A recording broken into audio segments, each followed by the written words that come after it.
My friends, at the beginning of our heart-rending drama, we see a moderate drinker.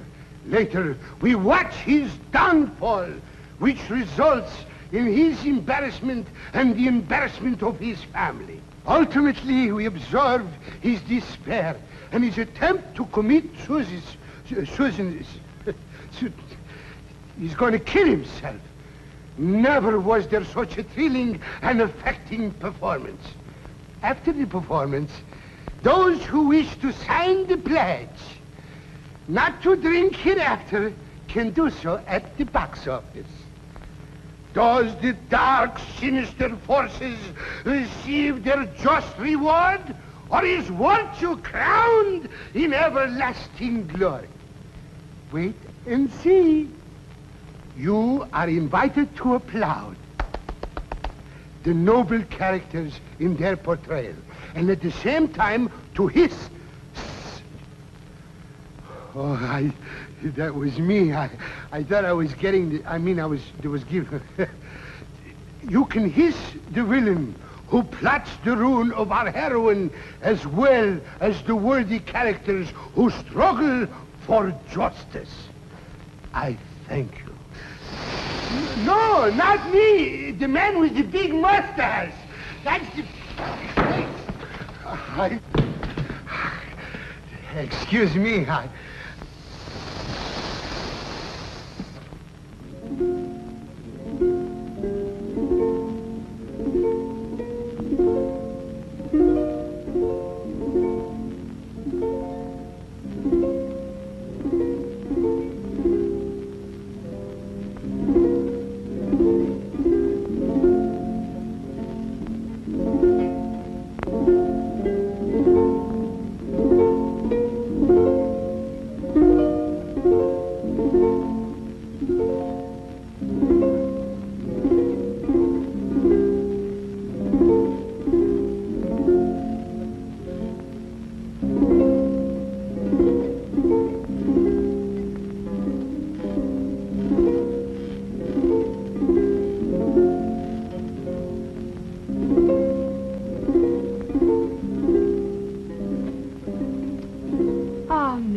very dear to me, for it is here that your father sat when he passed away.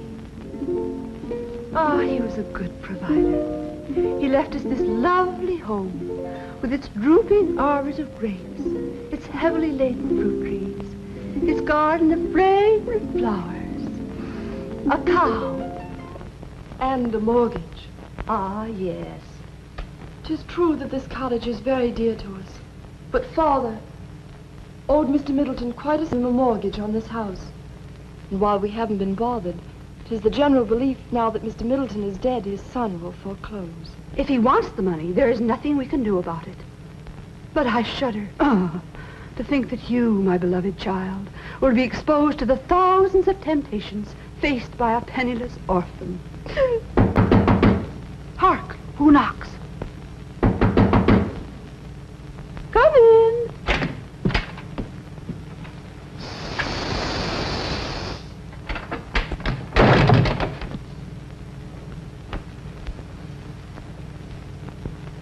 Good morning, Mrs. Wilson. Good morning, sir. Mary, bring Mr. Cribbs the comfy chair.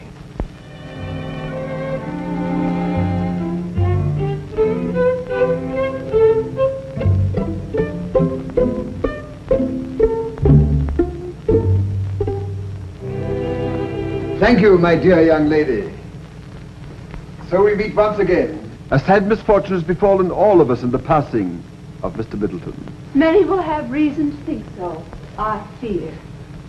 Yes, you're right. Mr. Middleton was a fine man. He was my best friend. He always took my advice. I was his lawyer. Was he not very rich? When times were good, but bad speculations, investments, and false friends took their toll, alas. Mr. Middleton was very kind to us, and in our own misfortune did not press his claims. As his lawyer, we look to you. I understand you are a man who... has a sympathetic heart for the unfortunate. That is the reputation that I have. But have you any thoughts Any prospects of paying the mortgage? Then it is too true. We will have to leave our lovely cottage and garden. Well, what can I do? I pleaded with young Mr. Middleton, but he wouldn't listen. He said he needed the money. He is a young man, somewhat given to excesses, I fear. Oh, but pardon me, my dear Miss Mary. I would not call up a blush upon the cheek of modesty by mentioning the name of Edward Middleton. I remember him as a lad. He was a bright blue-eyed boy with flaxen hair, tall for his age. Well, madam, business is business. I'm a plain man, Mrs. Wilson. Some people say that I'm too blunt, but You mean we will have to leave this cottage, sir? Not immediately, my dear young lady, but it would be well to be prepared. You impose a severe task on us, my good sir. Bear up, madam. Bear up. If I may suggest, there are ways in which Mary may earn her living in New York City. A fine, upstanding woman like your daughter may always find a profitable occupation. Think it over.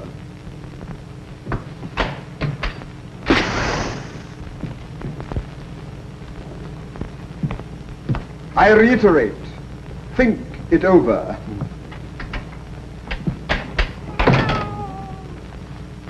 Comfort, my daughter, comfort.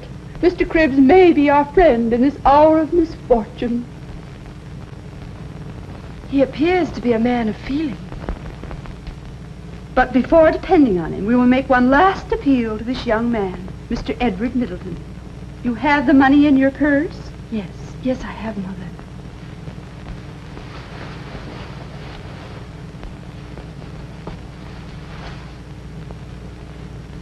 $30. The sum we saved to buy coal for this winter. This will pay part of the mortgage. When Mr. Edward Middleton sees we are trying to pay the debt, he may relent. You turn pale, Mary. What ails you? Dear Mother, it is nothing. I'll be all right.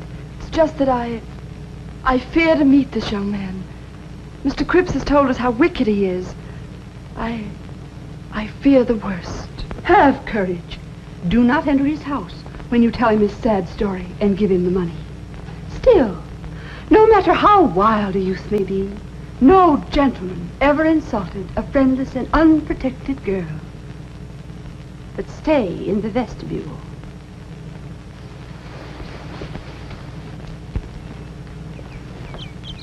Well, thank heavens, that interview of mock sympathy and charity with the Wilsons is over. Oh, how I hated old Middleton. And oh, how I hate young Edward Middleton. And if he has any children, oh, how I'll hate them, too. I flatter myself I did some pretty good acting for the old widow Wilson. How'd you do? But the widow and her daughter must leave the cottage. That will suit my purpose best.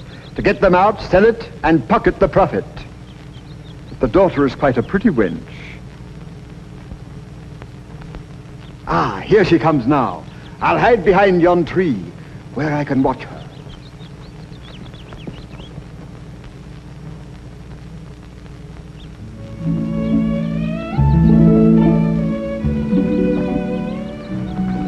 I shall soon reach Mr. Edward Middleton's mansion on yon hill.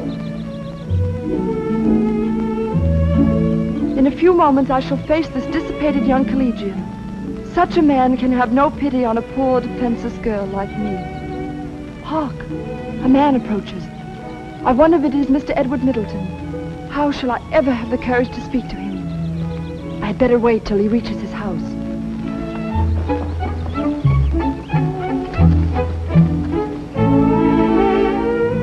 She's gone.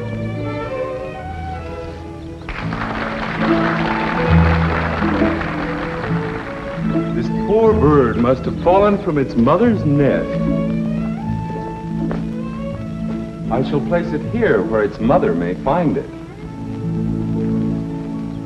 Good morning, you son of my old friend. I've been looking for you. Good morning, Mr. Cribbs. Any friend of my father's is a friend of mine. Nobly said.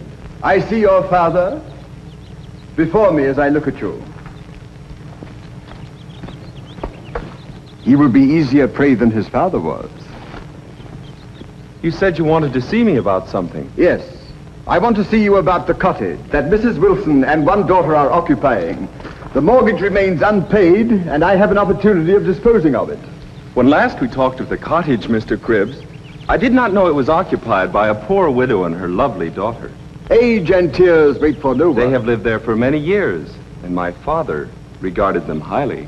There are places they can go. There is the poorhouse for people like that. Enough, Mr. Cribbs. I would not think of depriving them of their home. A home that is as dear to them as the apple of their eye. I would not think to send them away from the flowers they have reared. But what of the fences that are broken? What of the garden gate that's off its hinges? What of the limbs of the old birch tree broken down for firewood? And the back windows that are broken and stuffed with a black hat. Cease, Mr. Cribbs. All this has been explained to me. My very good friend William Dalton has told me the entire story. The trees were broken by idle schoolboys. As for the hat in the window, it was the hat of Mr. Wilson, deceased. It was the hat of a man. Can as much be said of yours, Mr. Cribbs? You are being very unreasonable, sir. Good day. Good day. I'm sorry I offended him. After all, he was a friend of my father's. My poor father regarded him highly. He always took his advice, but it was invariably unfortunate when he did so. I beg your pardon. I understand you better now. You are right. The daughter is a fine girl. Sparkling eyes, dimples, ruby lips. I was young myself once.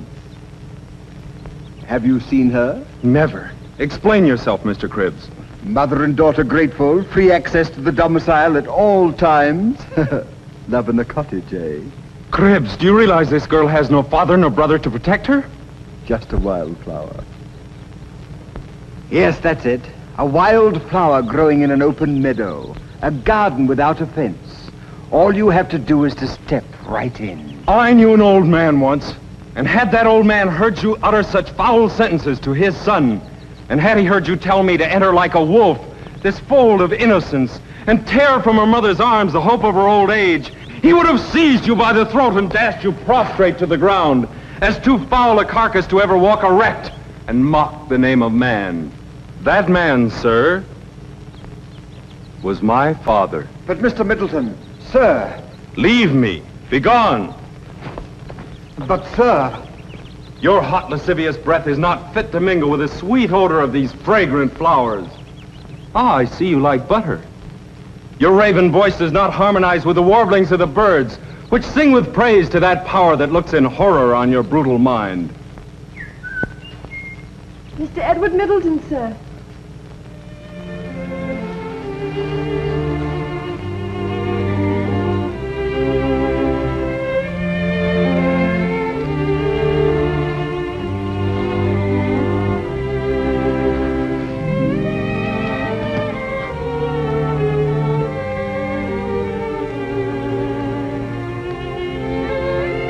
But Mr. Middleton, you're allowing temptation to turn you from your duty to your father.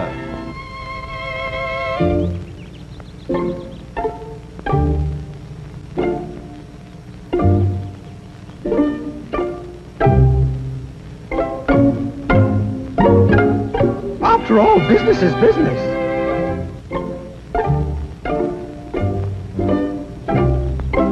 Young lady, you will rue the day that you ever crossed the path of Silas Cribbs.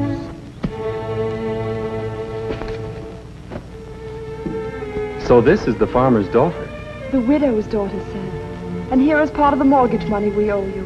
My child, then you have not overheard my talk with Mr. Cribbs. I told him that you and your mother... May remain in the cottage? Oh, sir.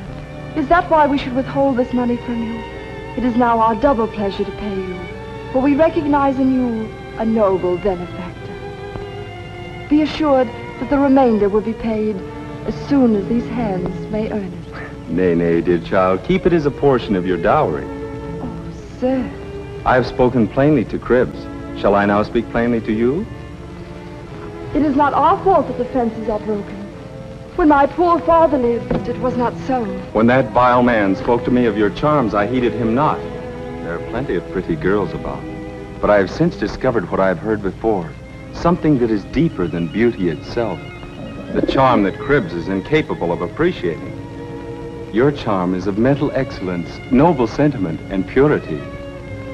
These are the beauties that render you conspicuous above all the maidens I have seen. These are the charms that make captives of men. I speak plainly, but I speak honestly. When I speak of your keeping this money as a portion of your dowry, need I say into whose hands I would like to have it fall? To affect not to understand you, sir, would be an idle return for such kindness as yours. I sometimes walk in the vicinity of your cottage, and... Should you pass by and not stop, then... Then what, dear Mary? I should think that you had forgotten where we live. Little did I think that dear cottage contained such a precious jewel.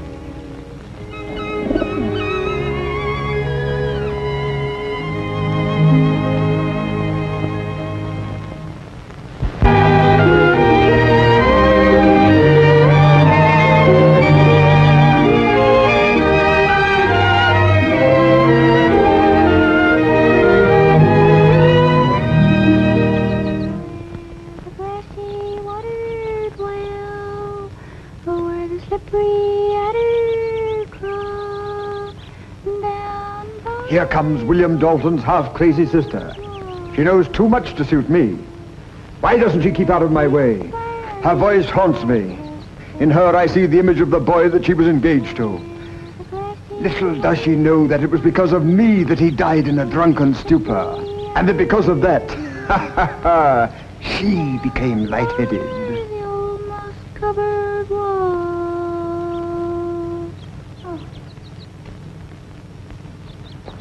The lawyer's a fine man, he is. Aha. He lives in the brick house yonder. But there's the will. Uh-oh. Ah, yes, the will. Uh-oh. Go home, Hazel, go home. Edward and Mary will be wed today. Can you tell me why they always weep at weddings? Is it for joy? I used to weep when I was joyful. But my wedding dress is all mildewed. So we had to put the wedding off until another day. There's the will. Uh-oh. The will. Uh-oh. The will. Uh-oh. The will. Uh-oh. Uh-oh. Uh-oh. Confusion! Get you gone, or I'll... Why, you foreman, you would strike my helpless little sister. If I wasn't afeard of losing my temper, I'd break every bone in your black beetle body, or my name's not William Dalton.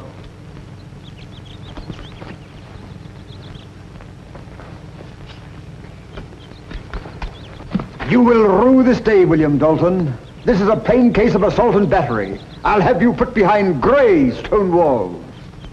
You'll put me behind gray stone walls.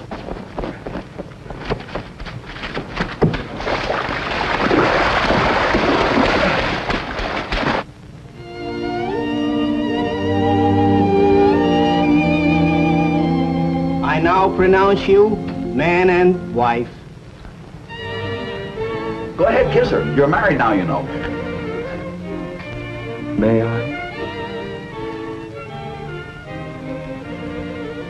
Edward. A toast to the bride.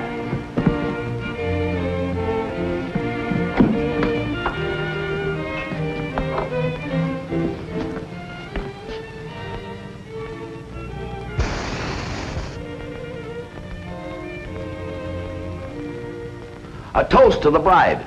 Happiness.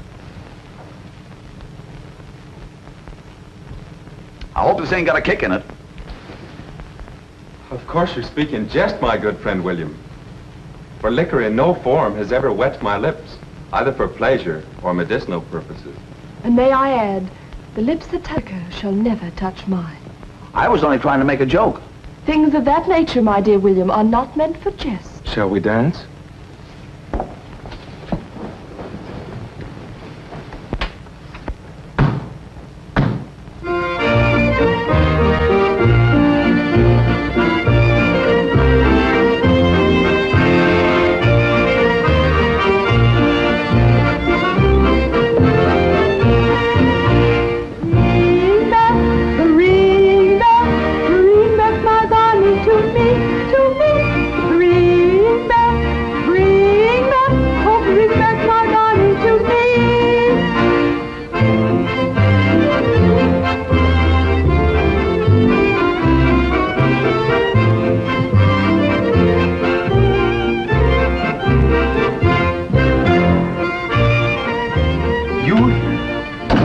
I did not know you had an invitation. I promised your father that I would be present when you took unto yourself a wife. To drink your health. Cribbs, my father was not a drinking man. Only on nuptial occasions. 'Tis an old Middleton tradition, been going on for 400 years. Have you never heard? Oh, no. Why, when your Aunt Rebecca was married, you were but a fair-haired boy. Don't you remember? I have never tasted liquor, Mr. Cribbs. That's what puts me in a quandary. I wonder if you dare carry on the tradition. From what I've heard of the fiery liquid, it may choke me. That is not the danger. 'Tis the will to take a drop and leave it alone. To know when to stop, as your father did. Anything my father did, I can do. Spoken like a man, Edward.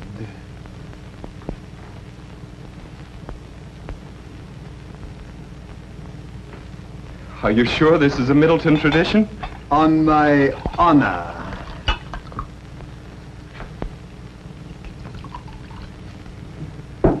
To the future that I see ahead of you.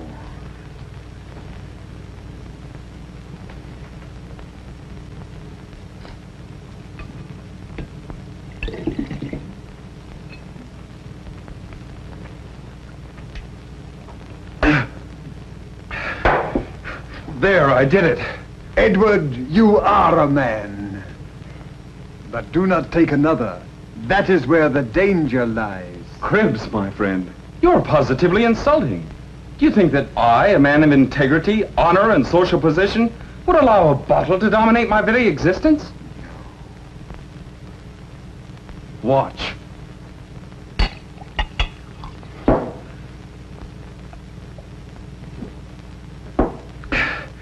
There, you see, 'tis nothing. In my opinion, the power of rum is greatly exaggerated. I beg your pardon. Edward, again. Oh, good day, Mr. Cribbs. Mrs. Middleton. What is that odor? I spilled the vinegar, dear. First a drink, and then a lie. Progress. Progress. From Cousin Lucy. Oh, Edward. Edward. Edward, you've been drinking. A lie, 'tis false. The cursed stuff is running through my veins, controls my tongue, makes me say things. And how should you know about it? To know the taste of liquor, and on lips. Mother, you kiss him. Tell me that I am wrong. Brandy! Rum. And what matter? I am a man, and my father drank before me, on nuptial occasions. Edward, don't raise your voice to me. If you have fallen, I will raise you up. I have not fallen. I am standing in the full force of my manhood, erect. Edward, this is not you talking. It's John Barleycorn. When you have reached your senses, you will find room.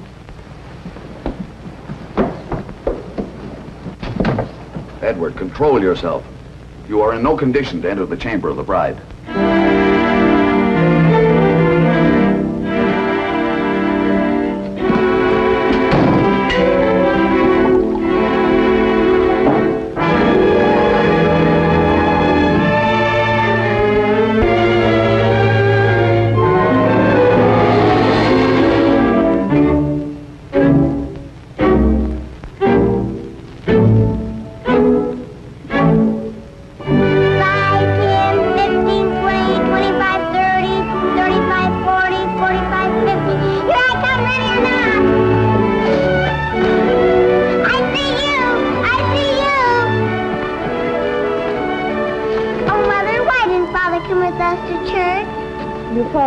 Badly this morning, Julia, dear. Father feels badly nearly every morning, doesn't he, Mother? Good morning, Mrs. Middleton. Good morning, William. Good morning, Sam. Good morning. Good morning, Uncle William. Good morning, Julia.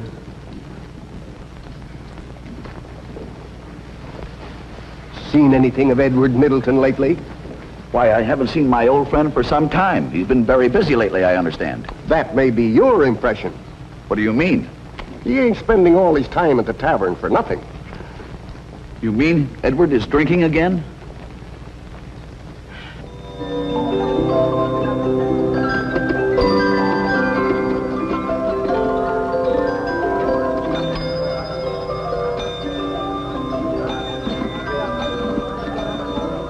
Brandy, landlord.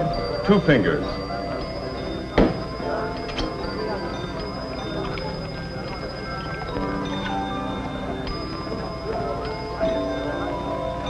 Another glass.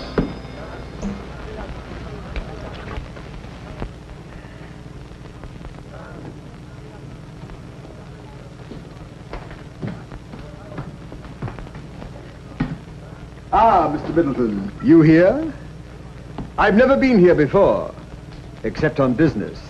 I'll leave it to the landlord. How long since you've seen me? Why, Squire, it must be full 10 years. It was the day Cy Morgan built his barn. The day I saw you digging in the woods. Digging? Digging in the woods? Can it be that he saw me bury the genuine Middleton will? I must get him out of town. Ah, yes. I was merely picking daisies. Come, Edward. A drink. A whiskey. Whiskey be it then. Come, everybody, step up and have a drink with Krebs and me. Come on, have one on me.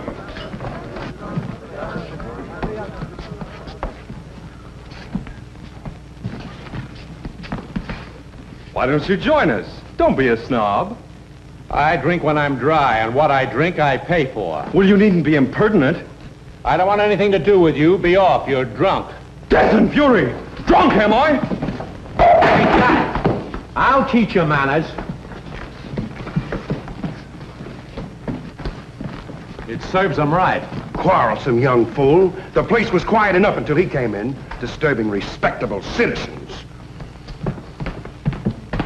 Have you seen Edward? Mercy, what is this? Blood. Blood on his forehead. Edward. Edward, speak to me. Say something. Oh, his poor wife. And poor old sick Mrs. Wilson. What is the matter? Where am I? Edward, don't you know me? It's I, William. Poor William, who's come to take you home. The light dawns upon me. Where have they all gone? Where's Cribbs? Where's my friend, Cribbs? Was Cribbs here with him? Why, yes. The squire was here for a short spell. What is the matter with my head? Blood! I must have slipped and fallen. You had a row with Stevens, the coach driver. A row? Stevens said you were drunk. You attempted to hit him, and he knocked you down. Oh, if I ever get a hold of that fella Stevens, I'll give him something to smell that's nastier than peaches, or my name ain't William Dalton. Come, Edward. But who is going to pay for the drinks? Oh, go sand your sugar and water your whiskey, you old corkscrew. Oh, if I'd only died before I'd seen this. Oh, shame, shame, shame.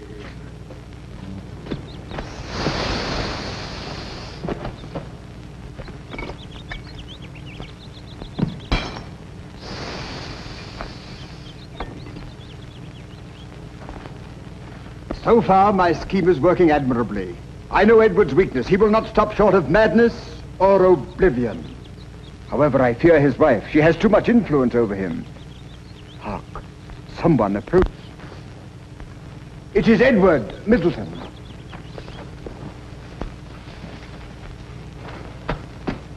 Little did my friend William Dalton know when I entered the apothecary's there was a back door. I cannot face my family like this. Just a little sip. A very little will revive and strengthen me. No one sees. No one knows my hiding place. There must be one drink left. Just a very little sip.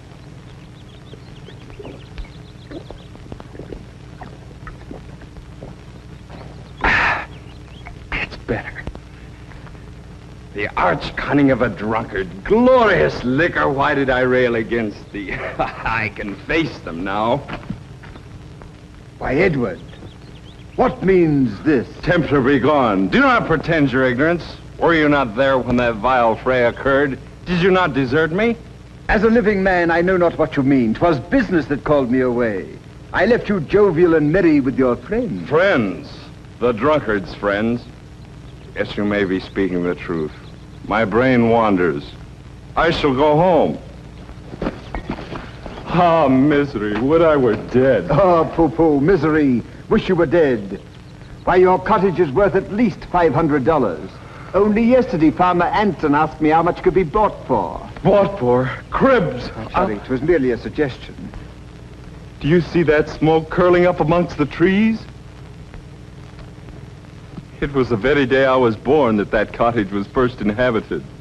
Do you know who lives there now? Yes, you. Where are you going? Home. Home to my sorrowing wife, to her dying mother, to my unfortunate child. Ah, no, you must not go home thusly. Come to my house, and I will give you a little something that will cheer you up. Well, I... Do you distrust me? I wonder. You know that I'm your best friend. Well, just this once.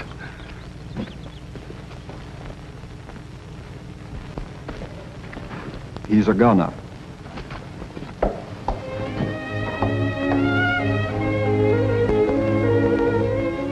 My mother will never survive the night, and Edward has not yet returned home. And when he does come, how will he be? Alas, alas, my dear lost husband. Oh, it is all too horrible. If I could only reach that great philanthropist, Frederick Healy, he might save him.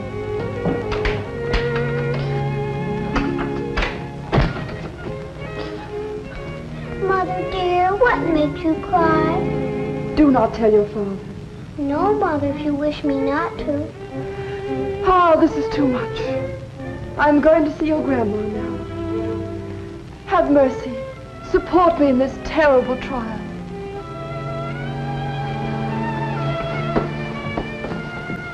Poor dear Mother. I didn't tell Mother, but I think Father takes too much medicine. How is Grandma, Mother? Near the end of her earthly troubles, she lies in broken slumber. But little Julie must not be Frighttened. I'm not frightened, Mother. My intuition tells me Edward has been drinking. What is that?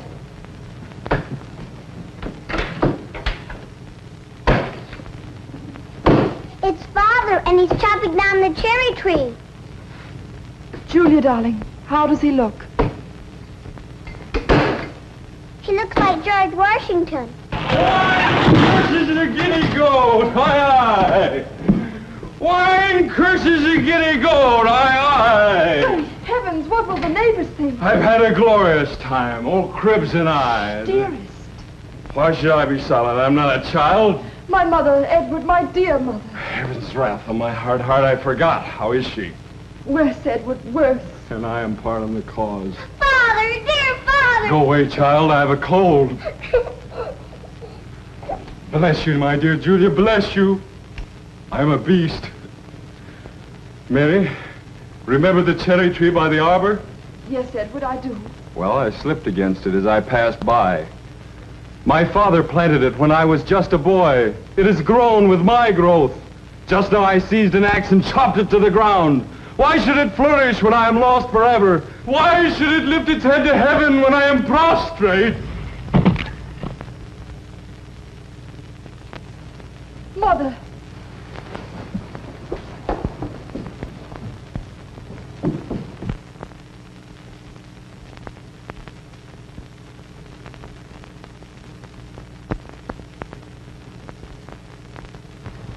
Edward, my mother. Mary. Horror! Death in the house, and I am the cause. No, Father, no! I cannot bear this. Let me fly from here. Edward, dear Edward, do not leave me. I will work, slave, anything. But don't abandon me in misery. Don't desert your child and me, husband. Call me not your husband. Curse me as your destroyer. Loose me. Leave me. Madness is my strength. My brain is liquid flame.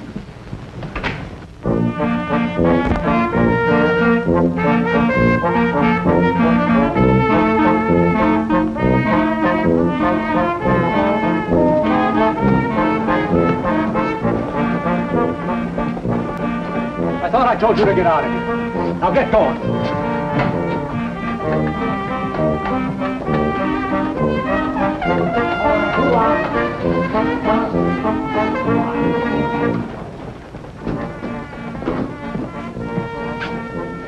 I wonder where that worthless vagrant could have wandered to. Ever since he came to New York, thanks to his ravenous appetite for liquor, he has been going rapidly to ruin. If only I could get him to commit some crime, I could fill my pockets and ensure his complete destruction. Ah, here he comes with two worthless companions.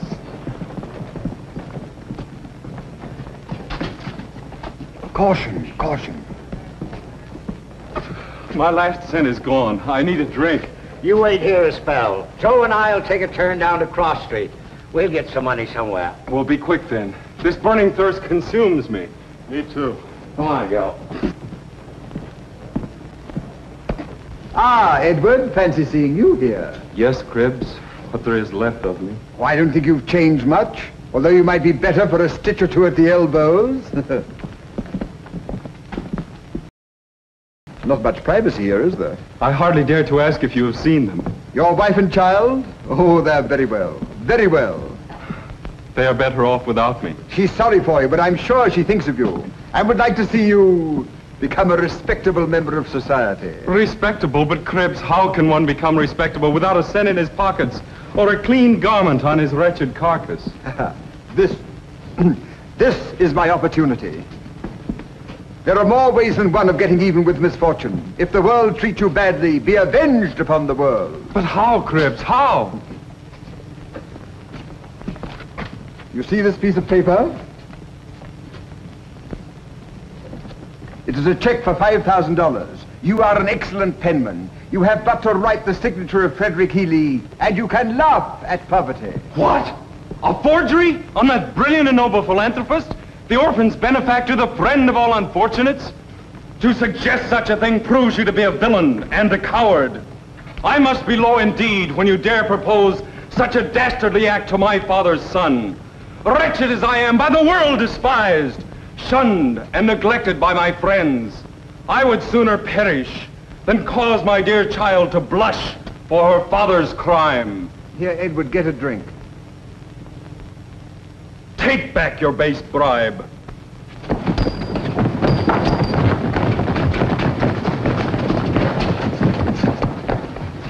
So you spurn my silver. You'll think better of it when you're starving.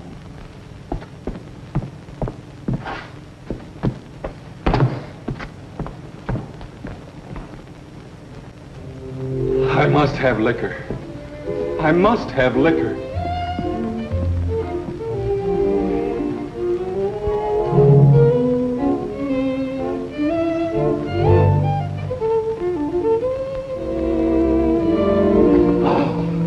A handkerchief. It will bring a drink or two. Brandy, brandy, brandy!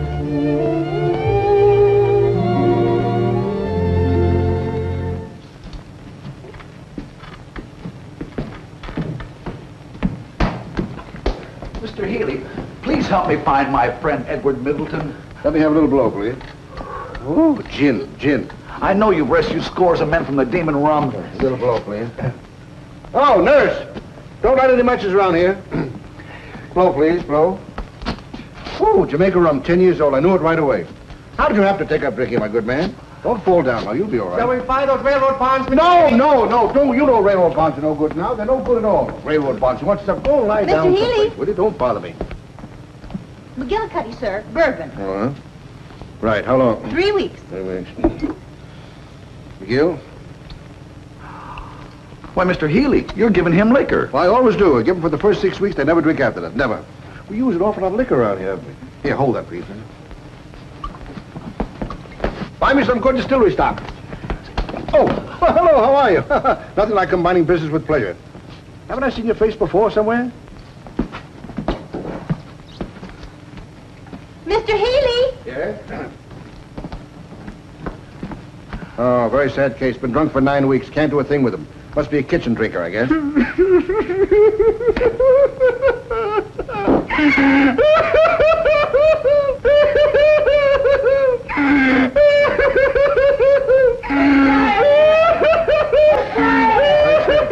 right. What about my friend, Mr. Middleton, if I find him? All right, Miss Siegel, give him a number. Thank you, sir, thank you. Oh, think nothing of it. If you take a drink too freely, try the cure of Frederick Healy. Don't worry, I'll take care of everything. Bless you, sir.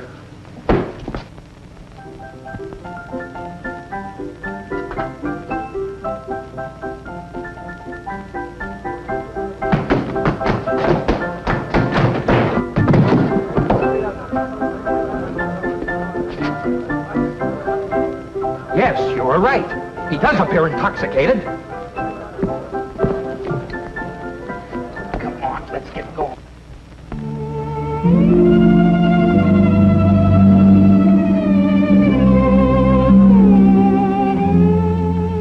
Alas, alas. It is so very cold here in New York. I am almost faint with hunger and heart weary with wretchedness. 1 o'clock, and I'm not nearly done with my work. I promised to have the sweater finished by 8 o'clock tomorrow morning.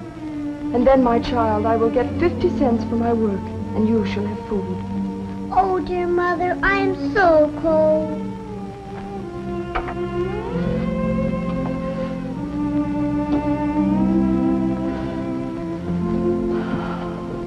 No, Mother, keep this shawl.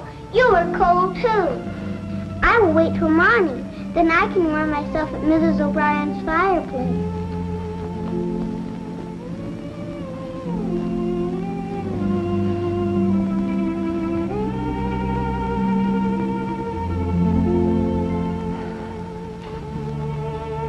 Alas, where is he on a night like this?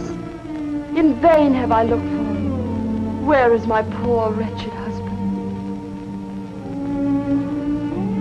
I am hungry, so terribly hungry. In the morning I will have money. No, my child will wake and find her bread gone. I will not rob my darling. Dear Mother, take this shawl. You are cold. Heaven be praised that I did not eat that bread. 2 o'clock, and all's well.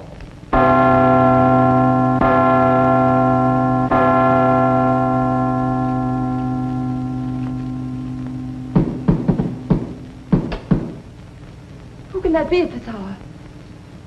Ah, should it be Edward? Come in.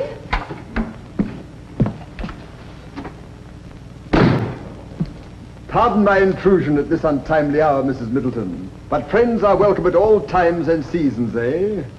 So you persist in remaining in these miserable quarters?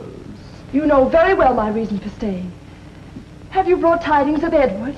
I repeat that your accommodations are not of the best. Where would you have me go? You know very well I cannot return to the village until I find Edward. What a strange infatuation. What do you mean? I mean that there are plenty of women not so respectable who are willing to receive the attentions of wild young men like him. You dare speak thusly of that child's father. Shh. Do not awaken her. These things exist when there are wantons of one sex and drunkards of another. Sir! You slander my husband. This cannot be. Though he may be poor, forsaken, reviled, and friendless, I shall continue to respect and love him. You are very proud, considering all circumstances. But come, my dear, I forgive you. I like you when you show a little spirit. You are young and beautiful, and your husband is not worthy of your trust. I am rich, and I have a real affection for you. Come with me. You wretch! Ha! You have proven yourself to be a slanderer to effect your own vile purpose. My dear, Come now, me proud beauty. Aha! At last I have you in my power, helpless and alone. Help! Help! Just in the nick of time. Well, Squire, what do you take for your rotten carcass? I'm an ocean to play Yankee Doodle on your britches. Be off, you vermin, before I come at you like a steam engine. Chuck-a-chuck, chuck-a-chuck, chuck-a-chuck, and give you a good paddling. I'll be revenged if there's law or justice. Be gone.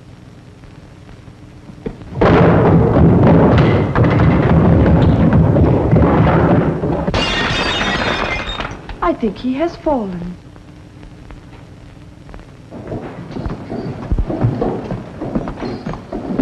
Well, I'm not drunk, I tell you. Oh, tell it to the judge. You were drunk last night, but you had time to sober up. I don't want to buy a pie, but I don't want that one. Well, what kind of pie you want? Well, I think I got the just que peux boire pie. Good officer. Luce, my friend. He is a noble character. Oh, this would be a terrible blow to my noble father. Tarry, officer, and let me plead in behalf of the friend of my boyhood. Will you get out of my way? I haven't got time to fool around with you. Come on.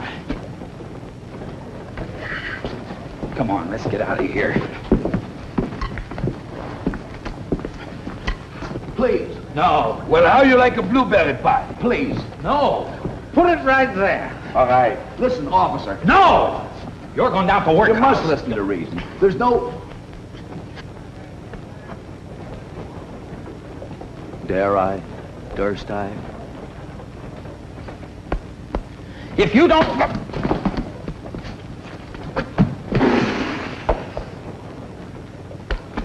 Who's going to pay for the pie? We didn't order any pie. Just que ne dire rien. After that, my fine bucko, you're going with me. Thank you, Pieman. Hey!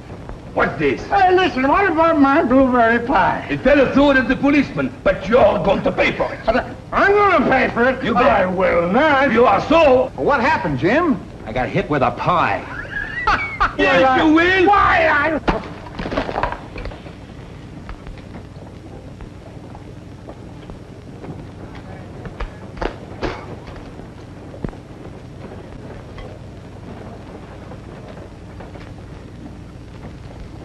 Wait a minute, Jim. I think we got another one. You're coming with me. I did not throw the pie. I saw you throw the pie. No, I never... You can't talk to my friend. You keep out of this. No, sure, I saw you throw the pie over there. did But not. don't give me that, But because Oh, mauvais officer. Oh, you look like Flim. Non, je ne veux pas voir son cœur. Oh, monsieur, le part des dents, c'est ne pas voir. Jusque le part des rien. Hey, we having fun? Hey, officer, what give her... Run, Edward, run! Here, you try one. Oh, for goodness sake, the boogeyman. Cribs, old fellow. With my compliments. This is most irregular. Gentlemen, is this your... Oh, no, you don't. So you're one of them. You've been throwing pies, huh? I beg your pardon. Why, you come along with me. No, but officer, I give you my word, I've never thrown a pastry in my life. The judge. Jim, where are you? Where are you? I give my word. That'll get Cribs in a lot of trouble, or my name's not...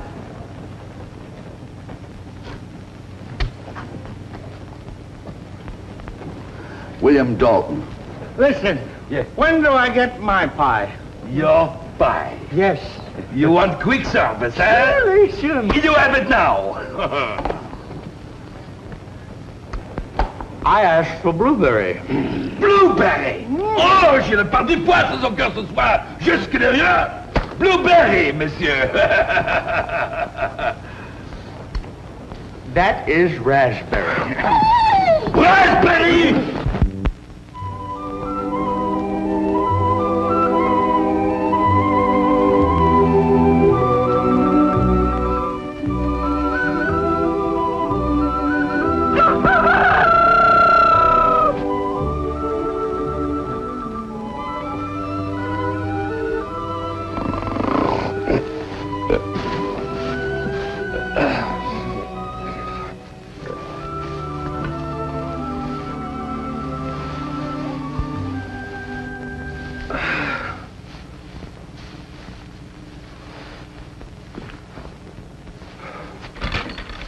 Another day.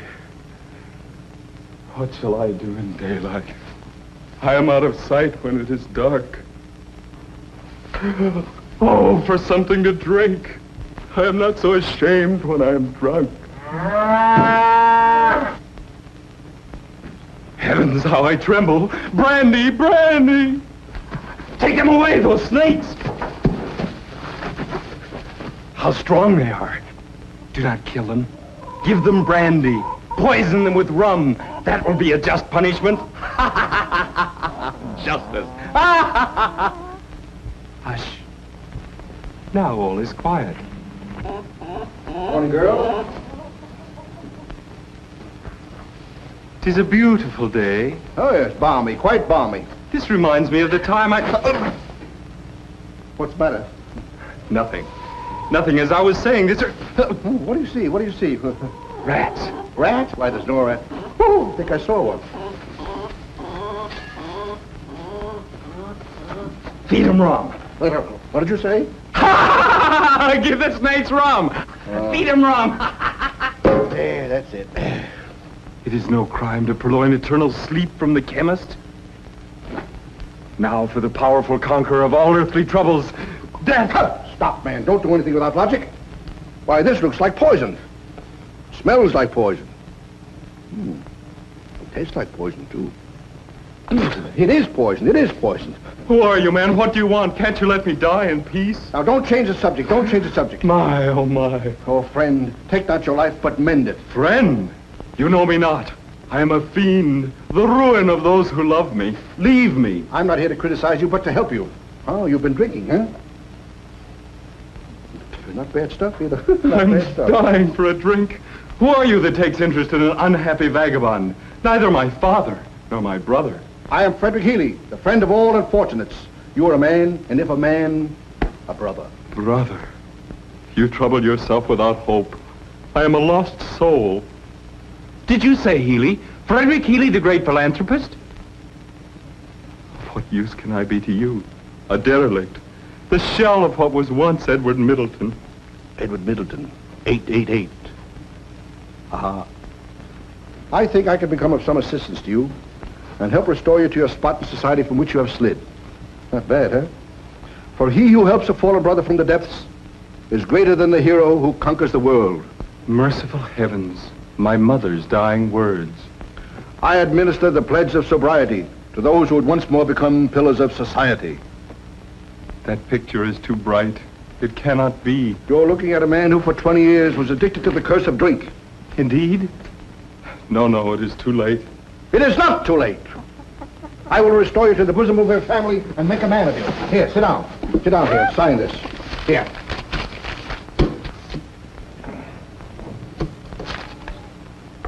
Here, sign.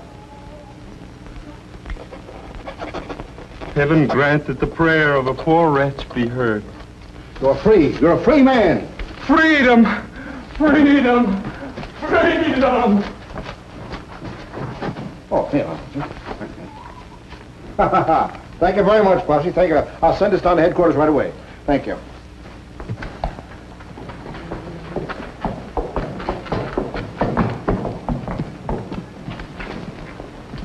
That was a lucky escape. I'll get even with that William Dalton for handing me that tie.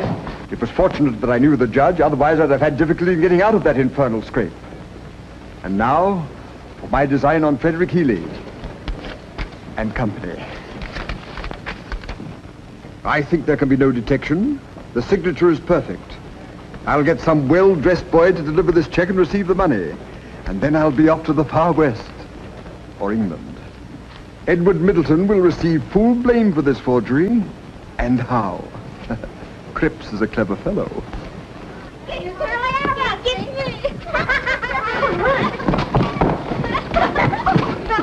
Would you like to earn $50? With pleasure, sir. It's honest. Of course. Honestly.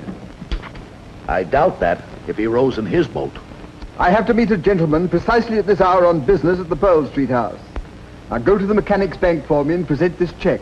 The teller will give you the money. Then come back quickly and I will reward you with a silver dollar. Silver dollar? Back in a flash with the cash.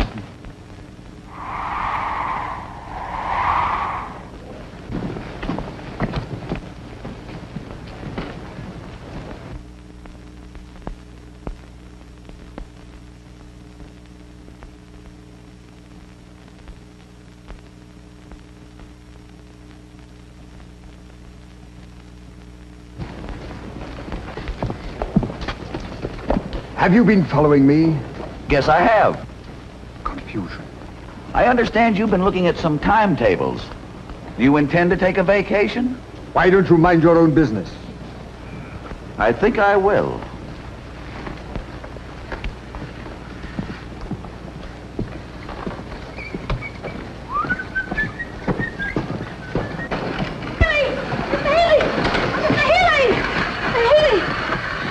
Beg your pardon, running after you, sir. The cashier of our bank wanted to know if this was your signature on this check. Oh, no. You know I can write better than that. $5,000. Has it been cashed yet? Just half an hour ago. Oh, my, this is terrible. Who presented my check? A boy, sir. Boy? Yes, our cashier examined the signature later and doubted if it was genuine. Yeah, well, you rush on back to the bank, see? Anyway, pick up a police officer. I will follow almost immediately. Our action must be prompt.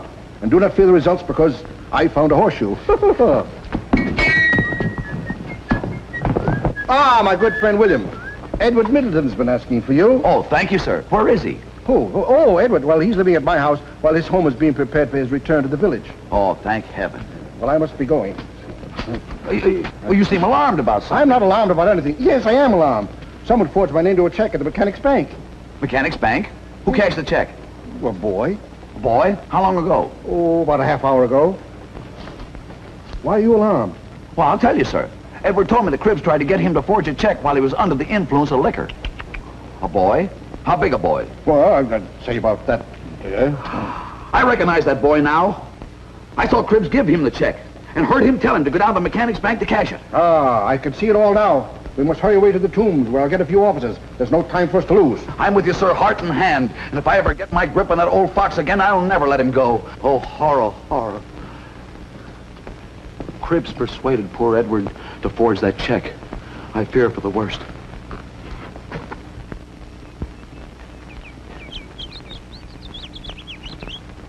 Get up.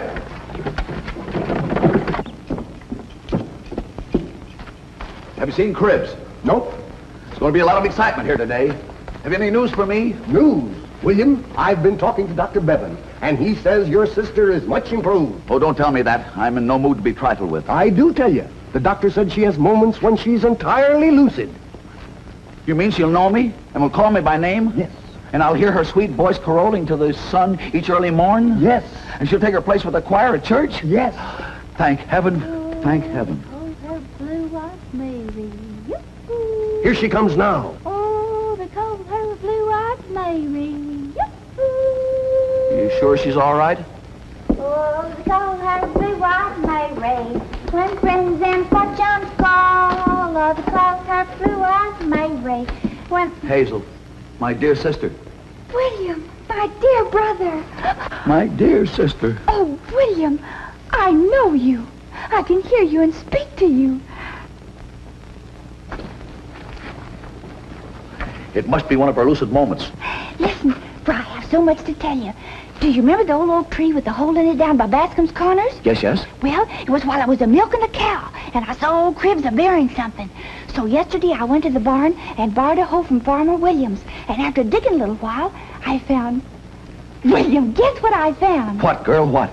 Concealed in an old tin case was the original will of Edward Middleton's grandfather, No. giving to his dear grandson full possession of all his property. Unbelievable. So the will on which Cribs acted was a forgery. Where's it now? I buried it right back. Sam, she ain't right yet. Oh, they call her a Blue-Eyed Mary. When friends and fortune smile. Oh, they call her Blue-Eyed Mary. Oh! Cribs is on the upper road, coming towards town. And I know where he's headed for. The old oak. Hazel. We must hurry. We have no time to lose. Make haste. Straight ahead. Here. And don't.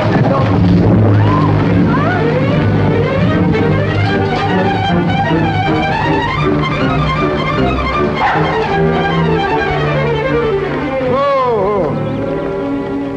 All right, boys, keep out of sight. Hide the horse and carriage.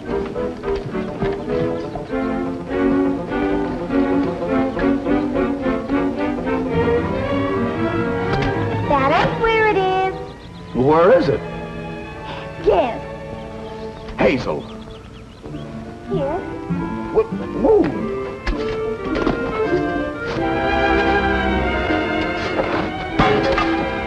found him.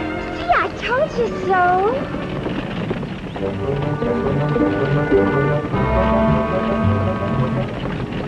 He's coming round the mountain. When he comes, oh, is he coming around the mountain? When he comes. All right, we're ready for him. Now for ambush. Uh-oh. You hide also. We scare Flim.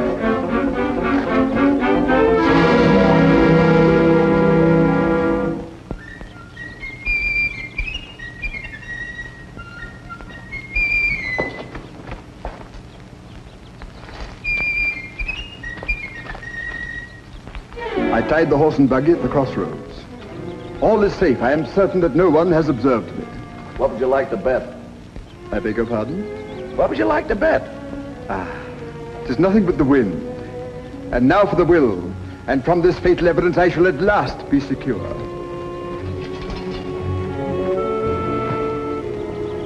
Powers of mischief.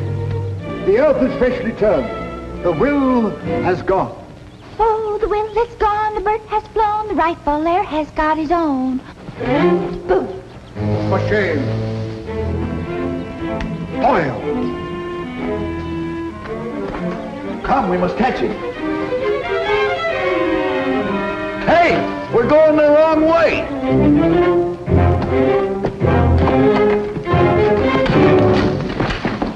Forward, men. We can't let him escape. Yeah, enough of this buffoonery. Let's go. Come.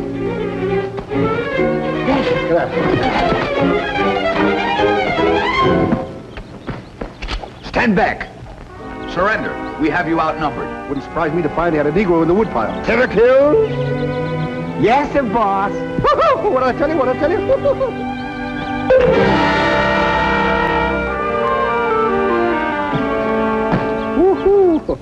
Give me the will, whoever has it.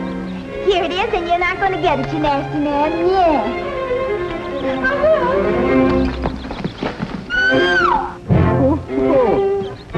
Well, that concludes my visit, gentlemen. Goodbye.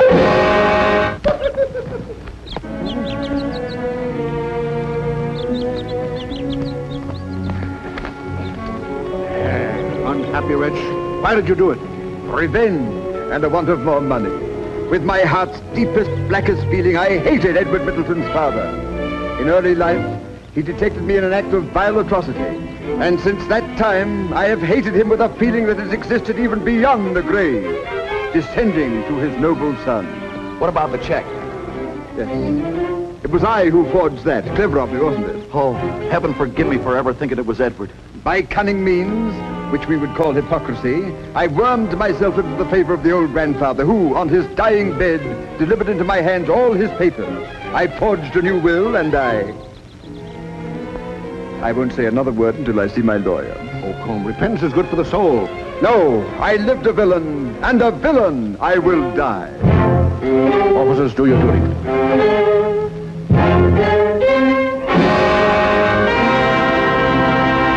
Our home is happy again, our home is happy again. Our lives